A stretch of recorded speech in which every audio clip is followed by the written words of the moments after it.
नमस्कार दोस्तों, आपका मेरे YouTube चैनल पे एक बार फिर से स्वागत है। आज हम बात करेंगे हमारे प्रधानमंत्री नरेंद्र मोदी जी की जो कुवैत यात्रा थी, उसके क्या-क्या सीक्रेट्स हैं, क्या-क्या डील्स हुई और उसका निचोड़ क्या है इस पूरी यात्रा का, इस बारे में हम बात करेंगे। और इसको अच्छे से समझने के लिए मैं आपके लिए वीडियो लेकर आया हूँ पवनीत सिंह जी का, जो इसकी पूरी इनसाइड स्टोरी आपको अच्छे से समझाएंगे। फिर इसके वीडियो के बाद हम करेंगे इस टॉपिक पे अपनी गुफ्तगू। अगर आपका interest geopolitics, world affairs, current affairs और वर्ल्ड रिलेशन में है, तो आप मेरा चैनल लाइक एंड सब्सक्राइब ज़रूर कीजिए। चलिए मिलकर देखते हैं ये वीडियो। मंत्री हाल ही में कुवैत एक महत्वपूर्ण बायलैटरल विजिट के लिए गए हैं। कुवैत भारत के लिए क्यों महत्वपूर्ण है, इस विजिट के क्या मायने हैं, इस चीज़ की चर्चा आज के वीडियो में हम लोग करेंगे।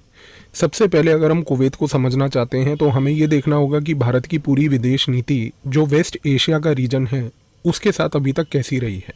ये कहना गलत नहीं होगा कि जो वेस्ट एशिया के अन्य देश हैं जिसमें कुवैत एक महत्वपूर्ण देश है, ये सारे देश अभी तक जब भारत इनको एक नज़रिए से देखता था तो वो केवल और केवल तेल के नज़रिए से देखता था।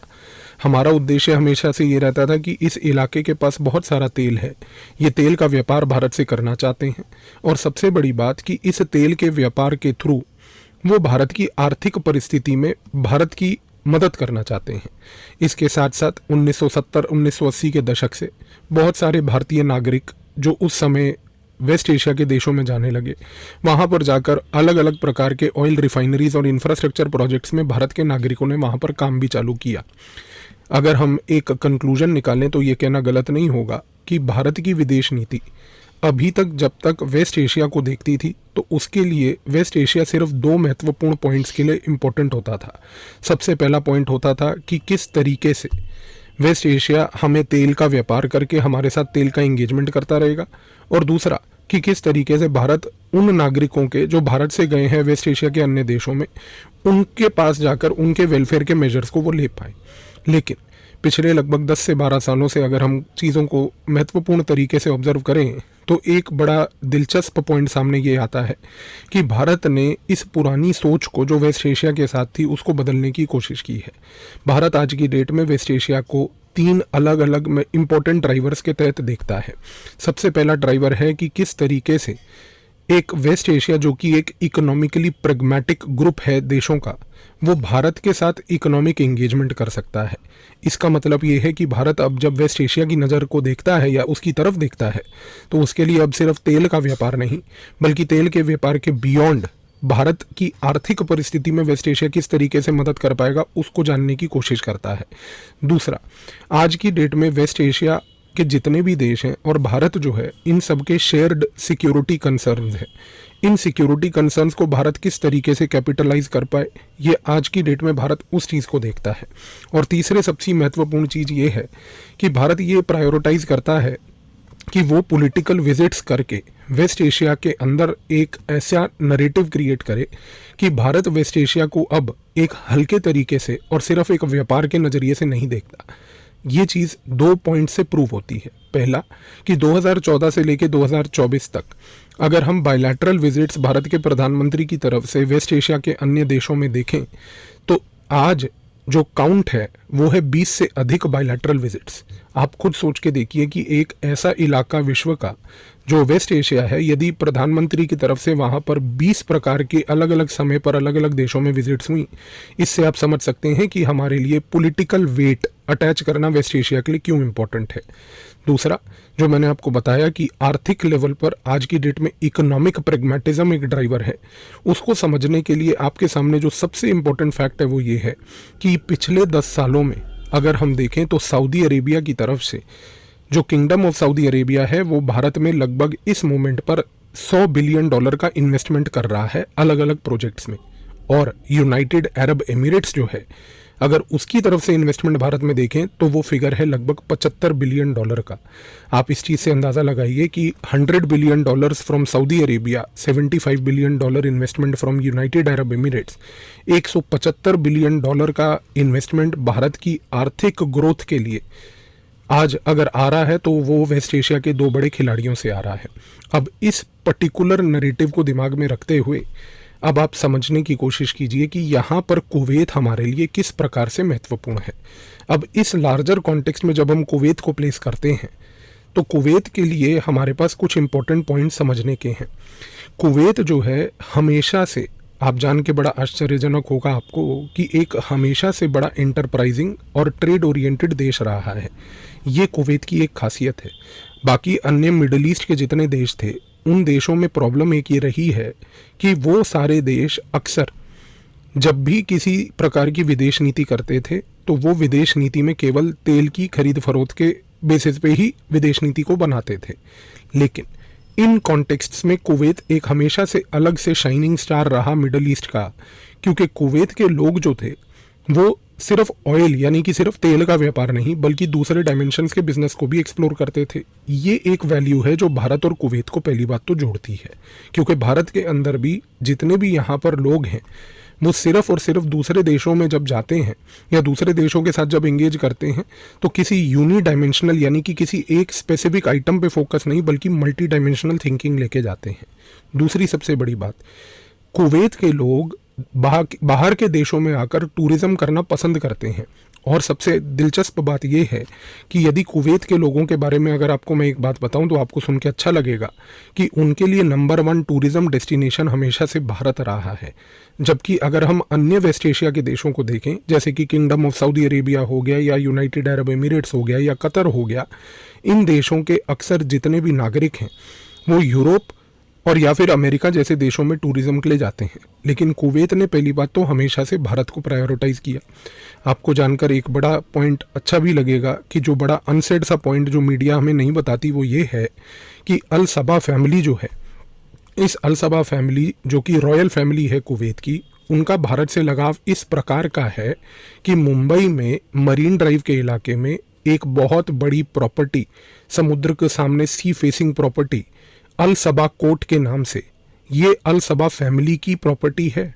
और आप सोचिए कि जो उस समय से लेके आज तक अल सबा फैमिली जो कुवैत को रूल कर रही है, इस कुवैत की रॉयल फैमिली के लोग अक्सर मुंबई आकर इस अल सबा कोर्ट में जो कि मरीन ड्राइव पर स्थित है इस मोमेंट पे भी, वहाँ पर आकर अपना लेजर समय बिताते हैं। इससे ये चीज़ भी प्रूव होती है कि भारत को वो किस नज़रिए से देखते हैं। लेकिन जब हम भारत और कुवैत की बात करते हैं तो भारत और कुवैत के रिश्तों में एक बार एक समस्या भी आई थी। समस्या ये आई थी कि 1990 उस साल में इराक जो सद्दाम हुसैन के कंट्रोल में था उसने बेसिकली कुवैत के ऊपर आक्रमण कर दिया था। इस कुवैत के इन्वेजन के बाद भारत की विदेश नीति में एक बहुत बड़ा सा सदमा लग गया था। सदमा ये हुआ कि हमारा उस समय 1990 में इराक से बड़ा गहरा रिश्ता था। सद्दाम हुसैन भारत के बड़े प्रतीक और भारत के हमेशा अनुकूल नीतियां मनाता था और सद्दाम हुसैन हमेशा ये इंश्योर करता था कि भारत को जितने भी तेल की आवश्यकता है इराक उसको पूरा करेगा। लेकिन क्योंकि हम उस समय तेल का खरीद फरोख्त सिर्फ सद्दाम हुसैन के इराक से नहीं बल्कि हम कुवैत से भी लेते थे, 1990 में दिक्कत ये आई कि जब सद्दाम हुसैन ने कुवैत को इन्वेड किया, उसके इन्वेजन के बाद भारत की विदेश नीति कुछ लड़खड़ा गई।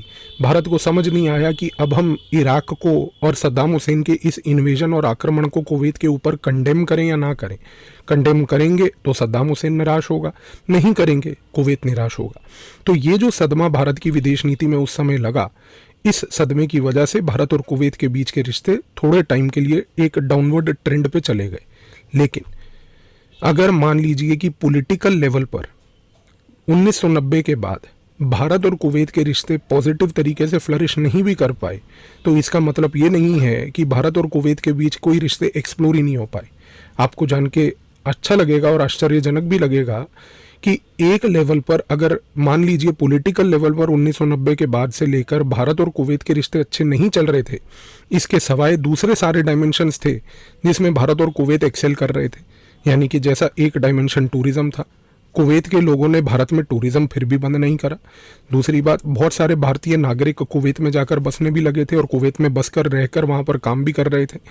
आज इस समय की परिस्थिति ये है कि आप सोचिए कि कुवैत में जो भारतीय नागरिक हैं उनकी मात्रा कुवैत की 21% पॉपुलेशन के बराबर है।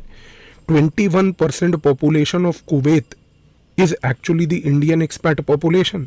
तो आप इस चीज़ से अंदाज़ा लगाइए कि ये एक पैरेलल लेवल पर फैक्टर चलता रहा। तीसरी सबसे बड़ी चीज़ ये हुई कि इसके बावजूद जितने भी इंडियन एक्सपैट्स जो थे, जो कि भारत के नागरिक बेसिकली कुवैत जाकर रह रहे थे, बस के वहाँ पर काम कर रहे थे, वो कुवैत से भारत में फॉरेन रेमिटेंस भी भेज रहे थे। आज की परिस्थिति ये है कि कुवैत से जो फॉरेन रेमिटेंस आता है भारत के अंदर, वो लगभग $6 बिलियन के बराबर का है। और कुवैत आज की डेट में पूरे भारत के अंदर आने वाले रेमिटेंस के 5% रेमिटेंस के बराबर का रेमिटेंस प्रोवाइड करता है। इस कॉन्टेक्स्ट में आप चीज़ को समझने की कोशिश करिए कि 1990 से भारत और कुवैत के बीच में ये समस्या आई कि जब वो सद्दाम हुसैन का इशू हुआ, उस सद्दाम हुसैन के इशू के बाद, क्योंकि जब भारत ने उसको कंडेम नहीं किया तो चाहे पॉलिटिकल लेवल पर रिश्ते एक डीप फ्रीज में चले गए, लेकिन इसके बावजूद भी जो वर्किंग पॉपुलेशन थी, रेमिटेंस था, टूरिज्म था, ये सारी चीज़ें चलती रहीं। इस चीज़ को अब अंडू करने के लिए, खास करके ये जो पॉलिटिकल लेवल पर रिश्ते डीप फ्रीज में चले गए थे, इसको अंडू करने के लिए भारत के प्रधानमंत्री की हाल ही में ये विजिट अब इस कॉन्टेक्स्ट में होती है। तो भारत के प्रधानमंत्री की तरफ से कोशिश अब ये की गई कि जो रिश्ते डीप फ्रीज में पड़े हुए थे पॉलिटिकल लेवल पर, उस पॉलिटिकल डीप फ्रीज से निकालकर उसको जो है उजागर किया जाए, ताकि जो बाकी लेयर्स ऑफ रिलेशनशिप भारत और कुवैत के बीच में चल रही है, उन बाकी लेयर्स को अब जो है डेवलप किया जाए अलोंग विद पॉलिटिकल रिलेशनशिप। तो इस कॉन्टेक्स्ट में भारत के प्रधानमंत्री लगभग 4 दशकों के बाद पहली बार कोई प्रधानमंत्री भारत के हैं जिन्होंने जाकर कुवैत को विजिट करी। आप सोच के देखिए कि कुवैत दिल्ली से केवल 4 घंटे दूर है, लेकिन एक प्रधानमंत्री को पिछले 40 साल में भी किसी को समय नहीं मिला कुवैत जाने का। लेकिन ये चीज़ अब हुई रेक्टिफाई। अब आते हैं सबसे महत्वपूर्ण बात पे। कुवैत और भारत एक दूसरे के साथ इस मोमेंट पर बहुत सारे अब नए डायमेंशंस को एक्सप्लोर कर रहा है। अब ये डायमेंशंस जो एक्सप्लोर हो रहे हैं भारत के प्रधानमंत्री की विजिट के बाद, आपको एक चीज़ समझनी है कि इन डायमेंशंस का की ड्राइवर क्या है। सबसे पहला की ड्राइवर है कि जब भारत के प्रधानमंत्री खुद जाकर कुवैत गए और कुवैत जाकर उनको ये बात बोली कि देखिए जो रिश्ते डीप फ्रीज में पड़े थे पॉलिटिकल लेवल पर, अब उसको बाहर निकालते हैं, जो पॉलिटिकल लेवल पर गिले शिकवे थे उनको दूर करते हैं, क्योंकि बाकी सारे लेयर्स पे काम चल रहा है, रेमिटेंस के लेवल पर, आपके तेल के खरीद फरोख्त के लेवल पर, और सबसे महत्वपूर्ण कि हमारे भारत के नागरिक आपके यहाँ पर 21% पॉपुलेशन के बराबर हैं, उनके लेवल पर। तो आइए इन सारों को लीवरेज करते हुए पॉलिटिकल गिले शिकवे दूर करके एक नया चैप्टर खोलते हैं। तो इस कॉन्टेक्स्ट में ये नया चैप्टर खुला। दूसरी बात, इस समय कुवैत के अंदर एक बहुत बड़ी मुहिम, एक मूवमेंट चल रही है, और वो मूवमेंट जो है वो अल सबा फैमिली चला रही है, और इस मूवमेंट का कोर प्रिंसिपल है न्यू कुवैत। आज की डेट में भारत जो कि एक न्यू इंडिया के क्रिएशन पे लगा हुआ है, आज की डेट में भारत जो एक विकसित भारत बनना चाहता है 2047 तक, आज ये विकसित भारत 2047 और साथ ही में न्यू कुवैत, इन दोनों के बीच में एक बहुत ही गहरा अमेलगमेशन है। इस अमेलगमेशन को आज की डेट में हमें इस नज़रिए से देखना है कि ये एक कॉमन वैल्यू है जो अब दोनों देशों को बाइंड कर रही है। तीसरी सबसे बड़ी बात, अभी जब भारत के प्रधानमंत्री कुवैत में हैं, उन्होंने कुवैत में जाकर कुछ बड़ी महत्वपूर्ण चीज़ों के ऊपर चर्चा करी। सबसे पहले उन्होंने ये बात बोली कि कुवैत इस समय एक चीज़ जान चुका है, कुवैत को अब ये पता है कि वो सिर्फ तेल के खरीद फरोख्त से अपने जीवन को आगे नहीं चला सकता, क्योंकि तेल के खरीद फरोख्त से उसका जीवन अब आगे नहीं बढ़ेगा।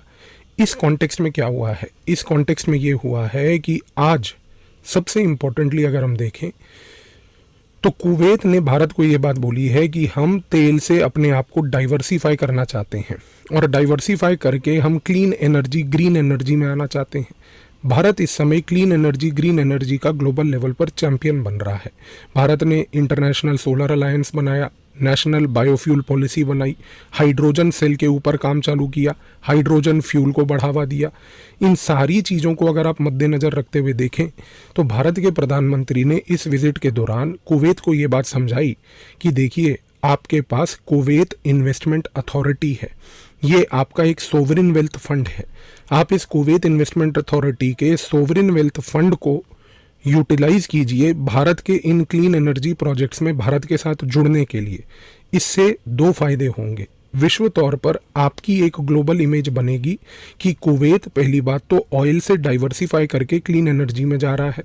दूसरा, अगर आप मान लीजिए भारत के साथ मिलकर कुवैत इन्वेस्टमेंट अथॉरिटी के सोवरिन वेल्थ फंड के तहत भारत के क्लीन एनर्जी प्रोजेक्ट्स में पैसे का इन्वेस्टमेंट करेंगे, तो इस पैसे के तहत भारत जो क्लीन एनर्जी के प्रोजेक्ट्स को चला पाएगा, इससे ये क्लीन एनर्जी के प्रोजेक्ट्स जो पूरा का पूरा विश्व तौर पर ग्लोबल साउथ है, जिसका भारत आज की डेट में एक स्पोक्स पर्सन कम लीडर है, ये सारे प्रोजेक्ट्स उन अन्य देशों को भी फायदेमंद होंगे।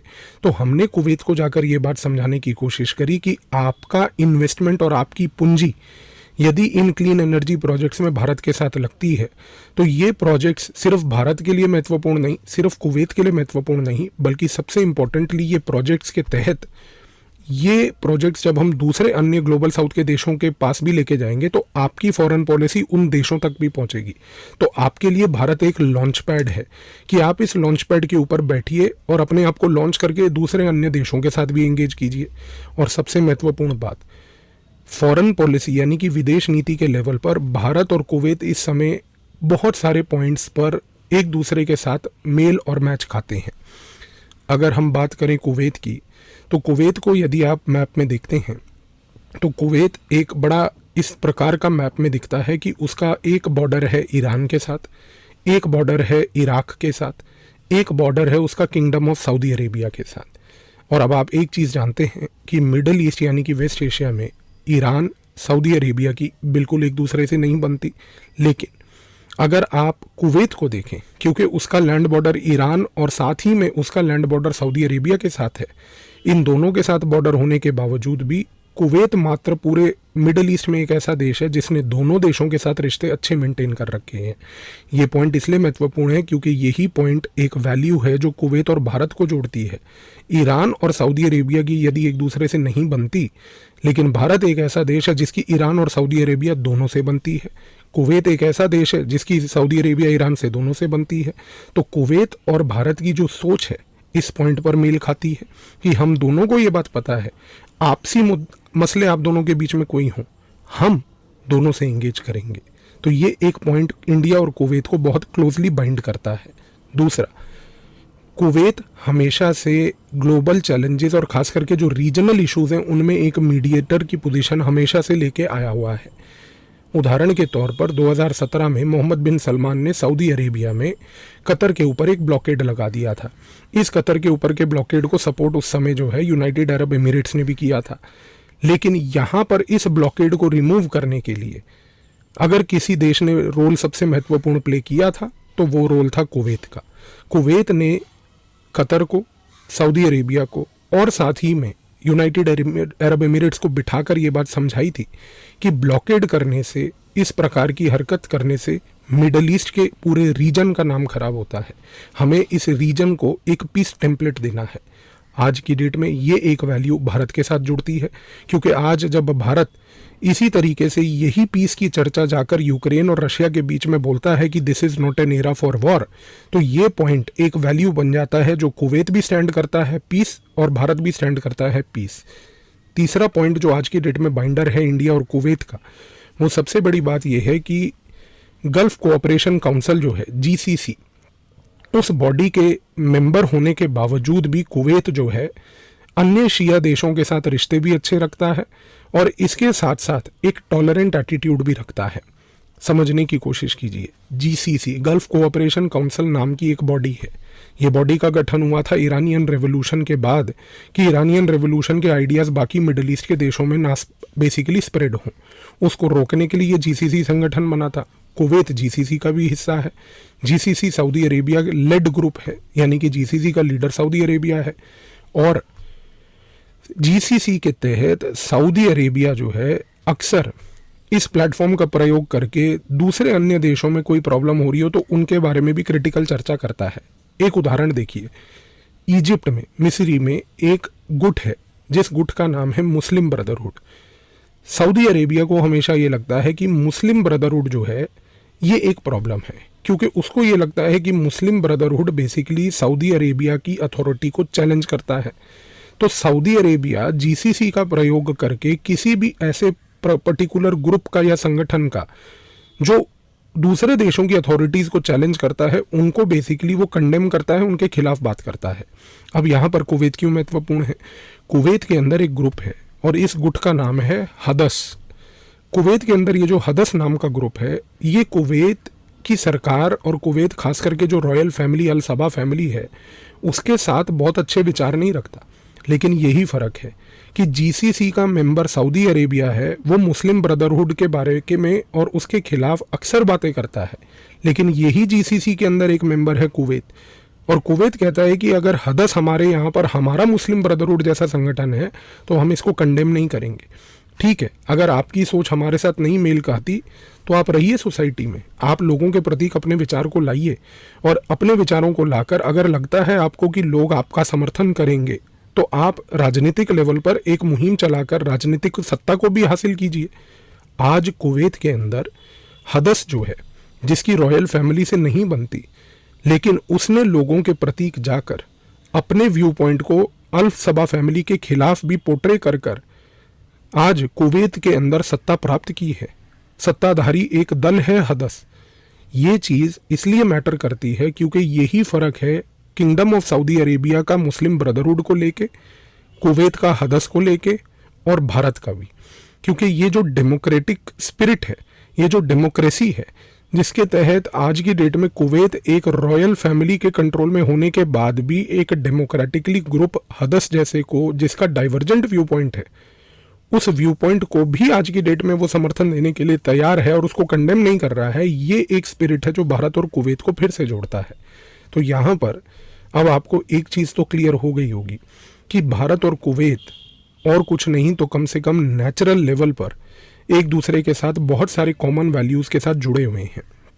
पॉलिटिकल लेवल पर जो रिलेशनशिप डीप फ्रीज में आ चुका था, इस बायलैटरल विजिट के बाद अब ये डीप फ्रीज से बाहर निकाला जा चुका है, और अब भारत कुवैत के साथ एक नया चैप्टर लिखने के लिए तैयार है।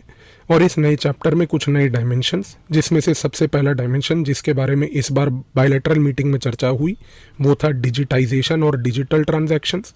भारत की तरफ से आप देखेंगे कि आने वाले 2 से 4 महीनों के अंदर अंदर कुवैत यूपीआई पेमेंट इंटरफेस को एक्सेप्ट करेगा, और यूपीआई पेमेंट्स को एक्सेप्ट करके जिस तरीके से यूनाइटेड अरब एमिरेट्स में यूपीआई पेमेंट्स आज की डेट में एक्सेप्टेबल हैं, कुवैत अगला डेस्टिनेशन होने जा रहा है। दूसरा, भारत कुवैत की पूंजी को, उसके इन्वेस्टमेंट को क्लीन एनर्जी प्रोजेक्ट्स में लाकर कुवैत को बेसिकली भारत की तरफ से एक लॉन्च पैड देगा, ताकि कुवैत जो है ग्लोबल साउथ के साथ एंगेज कर पाए। उसके फंड्स का दुरुपयोग नहीं बल्कि उसका सही प्रयोग होकर क्लीन एनर्जी में वो अपने आप को डाइवर्सिफाई कर पाए। और तीसरा सबसे महत्वपूर्ण, कि इस मोमेंट पर भारत और कुवैत एक दूसरे से मिलकर एक डिफेंस लेवल पर सी लेन्स ऑफ कम्युनिकेशन जो पर्शियन गल्फ की हैं उनको प्रोटेक्ट करने के लिए एक जॉइंटनेस डेवलप कर पाएँ। तो आई होप इस वीडियो के बाद अब आपको इस पूरी विजिट का जो महत्व है वो अब पूरा क्लियर हो गया होगा, और भारत किस प्रकार से कुवैत जैसे देश को देखता है वो भी अब आपको क्लियर हो गया होगा। धन्यवाद। बहुत बढ़िया वीडियो था जी। बहुत अच्छे से इन्होंने, पबनी जी ने इसमें समझाया कि जो जियो पॉलिटिक्स है और जो वर्ल्ड में चल रहा है, वर्ल्ड ऑर्डर्स में जो चेंजेस चल रहे हैं, खास तौर से डोनाल्ड ट्रंप के जो इलेक्ट होने के बाद से जो वर्ल्ड में चेंजेस आ रहे हैं, और उस मामले में जो मोदी जी का ये ट्रिप है, ये वाकई बहुत अच्छा है।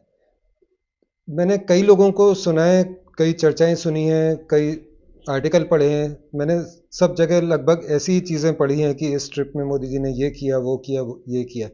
लेकिन जो मेरा सबसे ज़्यादा अट्रैक्शन, मतलब ध्यान खींच रही है, जो मेरा दिल कह रहा है कि ये सारी चीज़ें तो हैं ही। मोदी जी जहाँ भी जाते हैं, किसी भी कंट्री में जाते हैं, चाहे वो यूरोप का हो, अमेरिका जाएँ या ऑस्ट्रेलिया जाएँ या ईस्ट एशिया में जाएँ, कहीं भी जाएँ, वो यूपीआई की बात करते हैं, ग्रीन एनर्जी की बात करते हैं, make in India, made in India की बात करते हैं। ये सारे तो मुद्दे हैं ही, लेकिन जो मिडल ईस्ट के बार-बार, कभी जयशंकर जी जाते हैं, कभी मोदी जी जाते हैं, और उसमें बाकी सारी डील्स होती हैं, जो एक पॉइंट कोई भी नहीं बोलता, वो मैं ऐसा समझता हूँ कि मोदी जी जो कुवैत गए, उसमें माना कि ये रीज़न है कि कुवैत की ईरान से भी बनती है और सऊदी अरब से भी बनती है, और कुवैत बहुत ज़्यादा दूर नहीं है इज़राइल से। तो जो मोदी जी का ड्रीम प्रोजेक्ट है, India middle east Europe corridor, economic corridor, वो जब बनेगा तो मोदी जी चाहते हैं कि ये जो पूरी बेल्ट है, यानी कि ये पूरा जो मिडल ईस्ट है, वेस्ट एशिया है जितना भी, ये पूरा पीसफुल हो, यहाँ कोई लड़ाई झगड़ा नहीं हो। कुछ लोग ऐसे भी कहते हैं कि जो इज़राइल ने हमास के ऊपर अटैक किया था, मतलब अभी तक जो लगातार सब जगह साफ सफाई का काम इसराइल कर रहा है, वो भी फ्यूचर के इसी प्रोस्पेक्टस को लेके कर रहा है कि कल को जब ये प्रोजेक्ट शुरू होगा, इंडिया से यूएई और सऊदी अरब होते हुए जब ये निकलेगा, तो उस पूरे एरिया को शांत किया जाए और उस पूरे एरिया को सैनिटाइज कर दिया जाए। इसलिए ये सारी भागदौड़ चल रही है। और आपको याद होगा जो ये गल्फ कंट्रीज़ के समिट की बात कर रहे थे पवनीत जी, उसमें अभी जो ये समिट हुई थी उसमें जयशंकर जी को भी एज ए गेस्ट के तौर पर वहाँ बुलाया गया था। बहुत अच्छी वो समिट रही थी, मैंने उसके ऊपर वीडियो भी बनाया अपना। और आपको ये वीडियो कैसा लगा? अगर पसंद आए तो लाइक सब्सक्राइब ज़रूर करें, लोगों को शेयर करें, जिससे उन्हें पता चले कि ये मोदी जी का जो ये कोई ट्रिप था, यहाँ पर क्या क्या हुआ, इसके बेनिफिट्स क्या हैं। मिलते हैं अगले किसी नई जानकारी के साथ नए वीडियो में। तब तक के लिए मुझे आज्ञा दीजिए। नमस्कार। जय हिंद।